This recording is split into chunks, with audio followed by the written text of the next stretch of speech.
नमस्कार बच्चों, एडुबिला point channel में आपका स्वागत है। और आज हम करने जा रहे हैं कक्षा 9 के सामाजिक विज्ञान की वर्कशीट नंबर 8। तो बच्चों, आज की वर्कशीट है इतिहास की समझ भाग 3। इससे पहले हम लोगों ने कक्षा 9 के इतिहास की समझ भाग 1 और 2 जान लिए हैं। और आज की वर्कशीट में हम लोग राष्ट्रीय आंदोलन से जुड़े हुए कुछ मुद्दों को समझेंगे। और आज ये देखेंगे कि किस तरह हम लोगों ने अंग्रेजों को बाहर किया और हमारा इतिहास से क्या नाता रहा है, इतिहास से वर्तमान में हम क्या सबक सीखते हैं और इतिहास से हमारा भविष्य कैसे सुधर सकता है।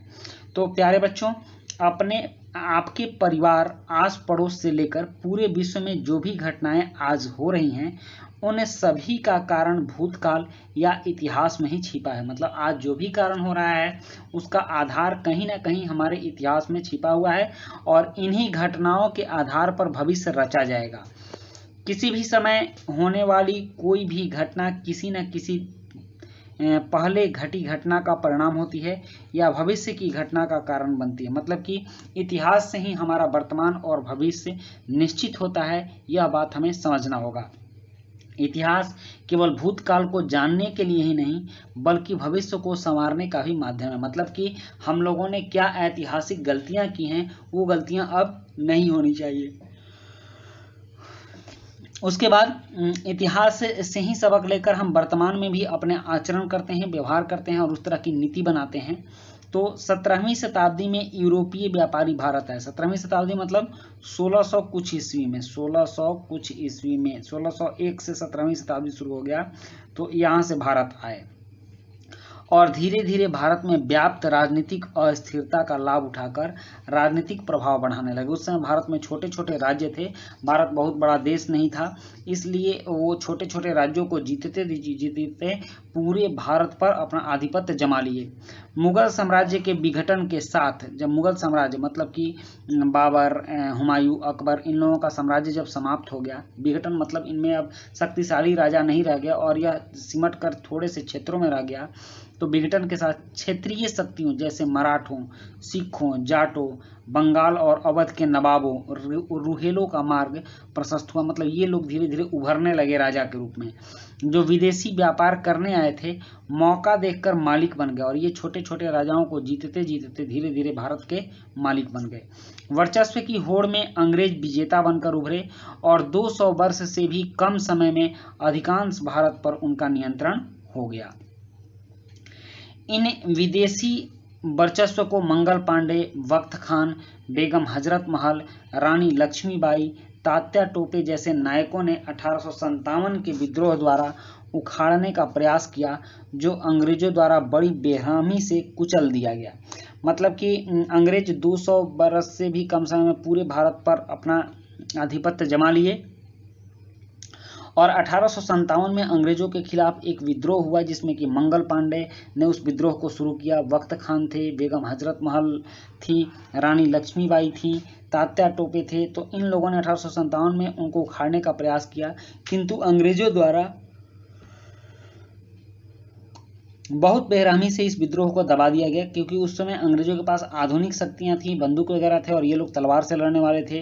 प्लस भारत में ही अंग्रेजों की सहायता करने वाले बहुत से राजा हुए, लेकिन इन लोगों को अपने ही देश में विद्रोह का भी सामना करना पड़ा था। इसके बाद ब्रिटिश साम्राज्य में भारत का समावेश कर दिया गया और 1858 से ब्रिटिश साम्राज्य में भारत को मिला लिया गया। समस्त भारत पर ब्रिटिश शासन होने से भारत अनायास ही एकता के सूत्र में बन गया। तो पूरा भारत पर जब ब्रिटिश शासन हो गया तो पूरा भारत एक हो गया और पूरे भारत को एक जगह से शासित किया जाने लगा। रेल तथा पाश्चात्य शिक्षा ने इस एकता की नींव को और अधिक ठोस बना दिया। अब अंग्रेजी की पढ़ाई शुरू हो गई और रेलवे, जो कि भारत के पूर्वी क्षेत्र से पश्चिमी क्षेत्र को जोड़ने लगा और उत्तरी क्षेत्र से दक्षिणी क्षेत्र को जोड़ा, तो इस तरह से रेलवे के विकास ने भी भारत को एकता के सूत्र में बांधा। और रेल तथा पाश्चात्य शिक्षा ने इस एकता की नींव को और अधिक ठोस बना दिया। राजा राम मोहन राय, स्वामी दयानंद सरस्वती तथा स्वामी विवेकानंद जैसे सामाजिक सुधारकों के कार्यों से भारत की स्वावलंबी ग्रामीण अर्थव्यवस्था नष्ट होने, ब्रिटिश शासन की अनर्थकारी आर्थिक नीतियों के दुष्परिणामों के साथ देश में मध्यम वर्ग के उदय होने से राष्ट्रवाद की भावना का तेजी से विकास हुआ। हुआ क्या कि कुछ प्रबुद्ध लोग हमारे देश में हुए। कुछ समाज सुधारक हुए, जैसे राजा राम मोहन राय ने सती प्रथा का अंत किया, और उसके बाद स्वामी दयानंद सरस्वती हुए जिन्होंने आर्य समाज की स्थापना की। स्वामी विवेकानंद स्वामी हुए जिन्होंने अपने सभ्यता और संस्कृति को सर्वश्रेष्ठ बताया। और इस तरह के धार्मिक सुधारकों ने लोगों के मन में चेतना उत्पन्न की और भारत की स्वावलंबी ग्रामीण अर्थव्यवस्था नष्ट हो गई। स्वावलंबी ग्रामीण अर्थव्यवस्था का मतलब कि गाँव में जो चरखे से लोग अपना उत्पादन खुद कर लेते थे, अपने लिए वस्त्र बना लेते थे, चाक से अपने लिए बर्तन बना लेते थे, तो अंग्रेजों की फैक्ट्रियां आने से ये सभी स्वावलंबी ग्रामीण अर्थव्यवस्थाएं नष्ट हो गई। और ब्रिटिश शासन की अनर्थकारी आर्थिक नीति, राजा राम मोहन राय ने बताया था, इसको कहा गया था कि ब्रिटिश शासक जो है यहाँ से धन लूट लूट करके वहाँ ले जाते थे। दादा भाई नौरोजी ने कहा था कि भारत में धन निष्कासन का सिद्धांत उन्होंने दिया था कि भारतीय धन को लूट लूट कर ये ब्रिटेन में ले जा करके वहाँ विकास का काम करते हैं और हमारे यहाँ शोषण करके उसको ले जाते हैं।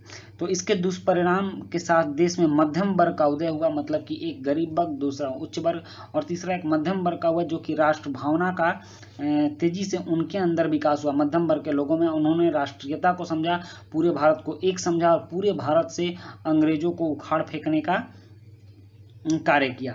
आर्य समाज, प्रार्थना समाज, अलीगढ़ आंदोलन, भारतीय राष्ट्रीय आंदोलन, होम रूल लीग जैसी संस्थाओं से लगभग पूरे देश में राष्ट्र भावना का संचार हुआ। तो इसमें आर्य समाज की स्थापना हुई, प्रार्थना समाज की स्थापना हुई, अलीगढ़ आंदोलन हुआ और भारतीय राष्ट्रीय कांग्रेस की स्थापना हुई, होम रूल लीग की स्थापना हुई। ये सभी पूरे राष्ट्रीय स्तर पर काम करने वाली संस्थाएं थीं और इन संस्थाओं से राष्ट्र भावना का संचार हुआ। बाल गंगाधर तिलक, बिपिन चंद्र पाल, गोपाल कृष्ण गोखले, महात्मा गांधी, सुभाष चंद्र बोस, लाला लाजपत राय, जवाहरलाल नेहरू और चंद्रशेखर आजाद, भगत सिंह, अशफाकुल्ला खान जैसे नेताओं और क्रांतिकारियों ने देश की स्वतंत्रता के लिए लंबा संघर्ष किया और इन सब के संयुक्त प्रयास से हमें 1947 में स्वतंत्रता मिली। यहाँ कुछ तस्वीरें दी गई हैं, इन तस्वीरों को आप ध्यान से देखिए। ये हैं हमारे राजा राम मोहन राय, बहुत बड़े समाज सुधारक थे।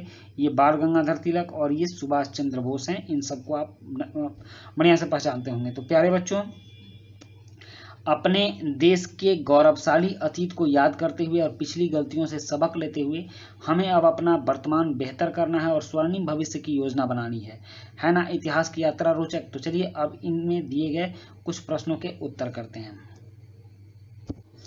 इतिहास हमारे वर्तमान और भविष्य को किस प्रकार प्रभावित करता है? तो इसका उत्तर है, हम वर्तमान में अपने जितने भी कार्य करते हैं वह कहीं ना कहीं इतिहास पर ही आधारित होते हैं।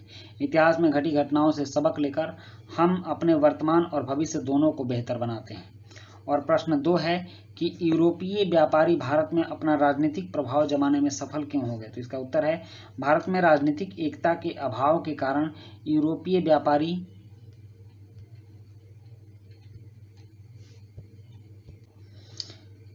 अपना राजनीतिक प्रभाव जमाने में सफल हो गए। उसके बाद प्रश्न 3 है कि भारत में राष्ट्रीय आंदोलन के उदय के विभिन्न कारणों पर प्रकाश डालिए। तो इसका उत्तर है कि अंग्रेजों की लूट खसोट की नीति और भारतीय समाज सुधारकों का प्रयास और राष्ट्रीय संस्थाओं का गठन। उसके बाद प्रश्न 4 है कि भारत के स्वतंत्रता संग्राम के नायकों के बारे में जानकारी जुटाइए। तो भारतीय स्वतंत्रता संग्राम में अनेक नायक हुए, जैसे बाल गंगाधर तिलक, लाला लाजपत राय, बिपिन चंद्र पाल, नेताजी सुभाष चंद्र बोस, सरदार पटेल, गोपाल कृष्ण गोखले, चंद्रशेखर आजाद, भगत सिंह, महात्मा गांधी और मौलाना आजाद। तो ये सब भारत के नायक हुए जिन्होंने कि राष्ट्रीय स्तर पर स्वतंत्रता संग्राम का नेतृत्व किया। तो बच्चों, इसी के साथ ये वर्कशीट कंप्लीट होती है और आप हमसे मिल सकते हैं यूट्यूब, फेसबुक, इंस्टाग्राम, टेलीग्राम और ट्विटर पर भी। तो वहाँ भी आपकी सारी वर्कशीट और भी क्लासेज अवेलेबल हैं। आप हमारे साथ बने रहिए। मिलते हैं नेक्स्ट वीडियो में। Thank you.